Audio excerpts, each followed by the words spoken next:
টেক্কা নিয়ে উঠেছে ঝড়, ঝড় যাকে বলা যেতে পারে। ইয়েস, গুরুর ছবি আসছে, গুরু আসছে, রাজা ফিরছে, নিজের সম্রাট নিজের বক্স অফিস ধরতে ফিরছে বাংলা ইন্ডাস্ট্রিতে। যতই লোকে বলুক যে এবছর ভালো গিয়েছে, এবছর ভালো গিয়েছে, ভাই আমরা সবাই জানি যে ভাই গুরু ছাড়া বক্স অফিসে ওই ধামাকা কেউ করতে পারবে না, ঠিক আছে? তো বড় ধামাকা, আসল ধামাকা কিন্তু আসছে, ওয়েট ফর ইট, সেটা একটুখানি ওয়েট করে যাও জাস্ট। খেলা তো সবে শুরু হবে, আর গুরু যখন আসবে তখনই খেলা শুরু হবে। ইয়েস, দেবদার ওয়েট করছি আমরা। দেবদা যখন আসবে, বক্স অফিস কিং যখন আসবে, তখনই খেলা ঘোরাবে বন্ধুরা। সে তো 2022 বছরটাও সবার ভালো গিয়েছে, দেবদা এসছে, দেবদাও ছিল, ভালো গিয়েছে, সবাই চলেছে। তো একটা প্রজাপতি কে দিতে পেরেছে, সেই তো গুরুর নামটা উঠে আসবে না? তো বন্ধুরা, টেক্কা will be a biggest blast, আবারও বলছি, কারণ টেক্কা এমন একটা ছবি যেটা বলা যেতে পারে গেম চেঞ্জার ফিল্ম। কেন? কারণ ভাই সৃজিত মুখার্জি, দেবদা 100% ট্র্যাক রেকর্ড, তার সাথে আবার থ্রিলার ঘরানার ছবি, তার সাথে আবার সৃজিত মুখার্জি নিজে বলেছে একটা নতুন ঘরানাকে তারা এক্সপ্লোর করতে চলেছে। তো ব্যাং অন সিনেমা হতে চলেছে, ব্যাং অন সিনেমা, ঠিক আছে? যাই হোক, এখন তোমাদেরকে ধামাকাটা বলবো। এই যে একটা বাওয়াল রণবিশ্বাস, ও কিন্তু ফাটিয়ে কিছু পোস্টার্স তৈরি করছে। এই দেখো, অলরেডি একটা ফ্যানমেড পোস্টার তৈরি হয়ে গিয়েছে টেক্কার। বন্ধুরা দেখতেই পাচ্ছ এটা। তো কোথাও গিয়ে বোঝাই যাচ্ছে যে টেক্কা নিয়ে কিন্তু ক্রেজ বা বাজ বা পাগলামিটা আবার উঠতে শুরু করেছে। এবার এটা কেন হচ্ছে? কারণ আর কয়েকদিনের ভিতরে পুজো, মানে আজকে জুলাই মাসের এন্ড, আগস্ট মাস থেকে হয়তো প্রমোশন, 15 আগস্টে তো কিছু না কিছু আসবেই, আর প্রমোশন শুরু হয়ে যাবে। মানে টেক্কা অলমোস্ট ডান হয়ে রয়েছে, এবং টেক্কার কিন্তু প্রমোশন শুরু হয়ে যাবে আর কয়েকদিন বাদে। এবং তারপরে কি বাকি আছে? তারপরে আছে সেপ্টেম্বর মাসটা, তারপরেই তো দুর্গা পুজো। আর সেপ্টেম্বর মাসে ফাটিয়ে প্রমোশন হবে বন্ধুরা। এবং দেবদার সিনেমা মানে আমরা জানি ভাই, উনি প্রমোশনেরও কিং, উনি বক্স অফিসেরও কিং, উনি মানে সব কিছুর কিং। উনি বাদশা হয়ে বসে আছে ভাই। ভাই বক্স অফিসে নটা হিট দিয়ে বাদশা আবার ফিরছে, তুমি বলো তার জন্যে মানে মানে দর্শক জাস্ট ফুল নিয়ে অপেক্ষা করছে, ফুল ছুড়বে। দেবদা বক্স অফিসগুলো হচ্ছে ফুল ছোড়ার মতন পুরো। ভাই আলাদা লেভেলের খেলা হবে।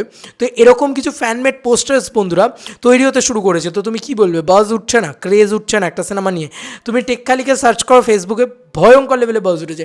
আমাকে রণ এটা পাঠালো, বললো দাদা এটা বানিয়েছি, রোম্যান্টিকভাবে বানিয়েছে, লুকস ভালো পাওয়া যাচ্ছে না।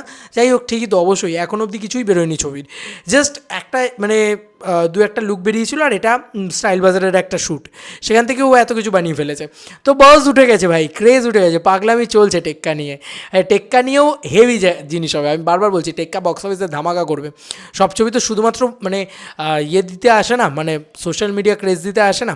তো এই সিনেমাটাও খানিকটা সোশ্যাল মিডিয়া বাজ বা ক্রেজ হয়তো কম থাকবে, বাট তাও তো আমি দেখতে পাচ্ছি ভালোই উঠেছে, আবার কি উঠবে। তো সেটা আরেকটা আপডেট টেক্কা নিয়ে তোমাদেরকে দিই, যেটা আমাকে অনেকেই জানাচ্ছে, আমি নাম কারণ নেবো না, কারণ নাম নেওয়া বারণ।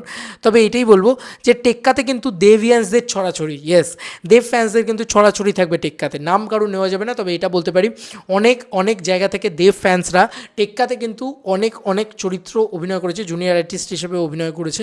তো কোথাও গিয়ে এটা দেবদার কি নতুন করে একটা নতুন ইনিংস তৈরি হচ্ছে, যে দেব ফ্যান্স যারা দেবদাকে ভালোবাসে তারা দেবদার ছবিতে থাকবে ভাই। এটা যদি মানে এটা কত বড় পাওনা বলো তো একটা দেব ফ্যান্সের কাছে, বিগেস্ট পাওনা গো, বিরাট পাওনা, মানে তার স্বপ্ন পূরণ হয়ে যাওয়া। এই আমি খাদানের ক্ষেত্রেও বলছিলাম, কৌস্তব রয়েছে খাদানে, এক্স্যাক্টলি সেমভাবে আমি দেখতে পাচ্ছি এখন যে টেক্কাতেও কিন্তু প্রচুর দেবিয়ান্সরা রয়েছে। তার মানে কি দাঁড়ালো ব্যাপারটা, যে ভাই দেবদা কিন্তু নিজের ফ্যান্সদেরকে এবার আস্তে আস্তে আস্তে আস্তে তাদেরকেও সুযোগ দিচ্ছে, যাদের ভিতরে পোটেনশিয়াল আছে, যাদের ভিতরে আছে, তারা কিন্তু টেক্কাতে রয়েছে, ঠিক আছে? এবং মানে ছবিটাকে তারা স্কেল আপ করছে, কিন্তু নতুনদেরকে সুযোগ দিচ্ছে। টেক্কাতে আমরা সবাই জানি সৃজা রয়েছে, তারপরে আরিয়ান রয়েছে, তো এরা না ভালো অভিনেতা অভিনেত্রীও বটে একসাথে। এবং সৃজাকে তো বারবার সুযোগ দেওয়া কেন, কারণ ভালো অভিনেত্রী, আমি বারবারই বলি সৃজাকে সুযোগ দেওয়াটা ভীষণভাবে জরুরি। এবং দেভিয়ান্স মানে যারা দেবদা, মানে আমি বারবারই মনে করি যে দেবদা দর্শকের জন্য দেবদা, তাই দেবদা কখনও দর্শককে কোনো দিন টেকেন ফর গ্রান্টেড নেয় না। সে চাইলেই কিন্তু রিমেকের পর রিমেক করে যেতে পারতো, সেই সময় করেনি কিন্তু। তাই এই মানুষটা দর্শককে টেকেন ফর গ্রান্টেড নেয় না বলেই কিন্তু তার ফ্যান্সদেরকেও সে টেকেন ফর গ্রান্টেড নেয় না। চলো ভাই, ফ্যান্স তো কী হয়েছে ভাই, কর তোরা উন্মাদনা, না ফ্যান্স উন্মাদনা যেরকম করছে তাদেরকে একটা সুযোগও দেওয়া হচ্ছে ভাই।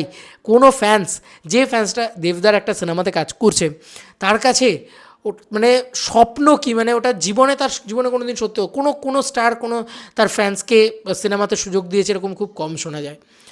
দিস ইজ দেবদা ভাই, দিস ইজ দেবদা, হ্যাটস অফ দাদা, হ্যাটস অফ। আমাকে জানালো অনেকে যে টেক্কাতে একজন নয়, মাল্টিপল দেবিয়ান্সরা রয়েছে, প্রচুর অনেক দেব ফ্যান্সরা রয়েছে। লাভ ইউ দাদা, এভাবেই তো তুমি বড় হবে না। মানুষের আশীর্বাদে, মানুষের ভালোবাসায় দেবদা কিন্তু আরও বড় হয়ে উঠছে। তোমাদের আর কি মতামত এই ভিডিওটাকে নিয়ে জানিও কমেন্ট সেকশনে। চলো বন্ধুরা, নতুন কোনো ভিডিওতে দেখা হবে, বাই।